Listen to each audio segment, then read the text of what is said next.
The police have used what they call asset forfeiture to take the implements or proceeds of crime from individuals. Now, what are those implements and what are those proceeds? Well, they can be cash, they can be other various sorts of property, drugs, guns, cars, and things of that sort. Now, what's the problem with that? Well, the problem is that they can take it before the person has been convicted of any crime.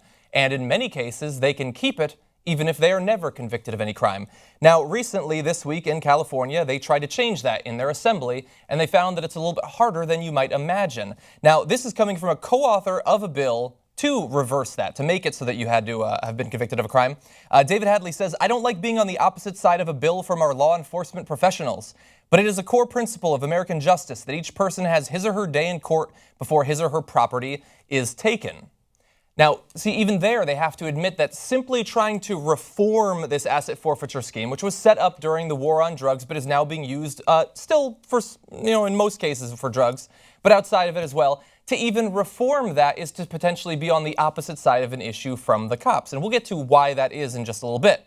Now, what would the bill have done? It would have required law enforcement to return confiscated property unless there is a criminal conviction.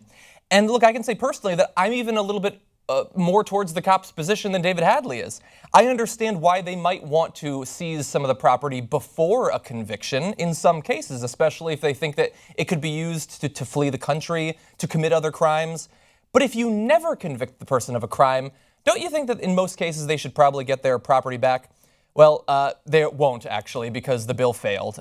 It was opposed by Republicans and some Democrats and failed on a 24-41 vote in the Assembly. Now, it could be revived on the floor in the future, but the deadline to pass bills this year is Friday. And so I don't expect it to happen. I'm a bit pessimistic, but I'm pessimistic for reasons other than just the scheduling of the California Assembly. I'm also pessimistic because of this. Nationally, a total of $4.1 billion in such funds have been seized by local police and federal agents since 2006 using civil forfeiture laws. Now, that's just in the past 9 years. And understand that a great deal of that money never went back to the individuals it was seized from.